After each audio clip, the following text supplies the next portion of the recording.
I pozdrav ljudi, dobrodošli prvi klip na mom kanalu. Moje je Petar i danas igramo Clash of Clans. Napadamo za loot taktikom Archers, Barbarians i Wallbreakeri. Ne, War. Kao što vidite, počeo nam je War i mi ih kidamo. Ubijamo ih. Naš klan je Srpski ortaci 2.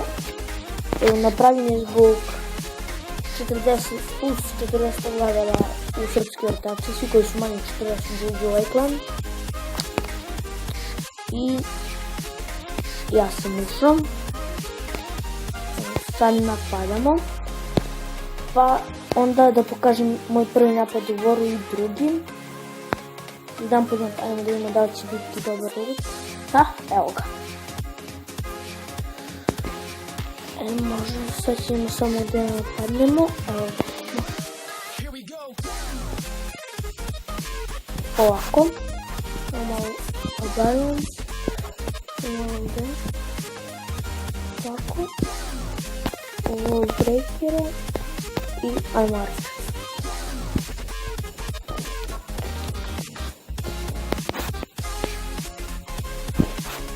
I ovdje malo stavimo. I tako. A ne, izlaze Giants iz klan testala. Ne veze, bar dobro, dosta sam uzeo.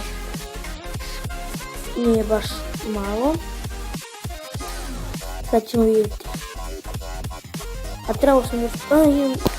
ali tu mu je topko tamo. Hvala, ništa, tako da ne možemo. Pa ništa. And bacon.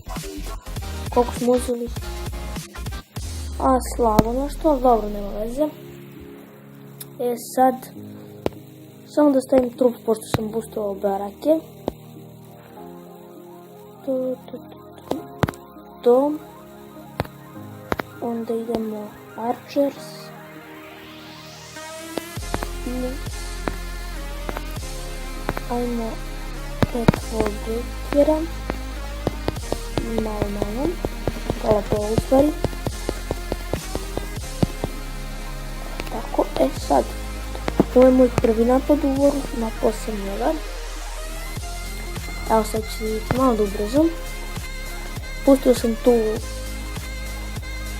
Barbarian da uništimo sklan Kestela i onda puštamo ovamo gore Giants. Samo jedan zvezdica bio, nažalost, nema veze. Bolje što nego ništa. Puštam Giantsa, Wallbreakere, bacam Kill Spell. Puštam tu iz što su mi donirali, puštam Healerku jednu. Tu mi otpadaju mnogo ovih Giants, ovdje bacam drugi Kill Spell. I nažalost izgubim, samo sam jedan zvezd uzeo, nema veze. Malo ubrzamo. Napao sam da bi bilo bolje, napao sam broj 4. Tako, sad će vidjeti 4, uzeo sam 3 zvezdice. Mogao sam i trojku, ali moj brat već napao trojku, tako da sam morao 4. Znači 3 zvezdice sam uzeo, nisam imao potrebe da stavljam ovaj kill spell, nego ja to isto onako. Nema veze. Stavio sam sad manje Giantsa, jer ovako dosta je slab i nema potrebe za bolje. Znači 3 zvezdice, okolo stavljam Archere. Juče su mi se napravili baš Giantsi na 3, dosta su jaki. I malo pre mi se napravio ovaj, kako se zove, Kill Spell. I sad pravim trupe da napadam, da skupim malo novca, da pravim Castle Clash i Healerke. I da stavim, da mi se pravi ovaj spell za 300 ljudi, to je to što se tiče ove prve epizode na mom kanalu. Vidimo se sledećeg klipa. Do tada, pozdrav.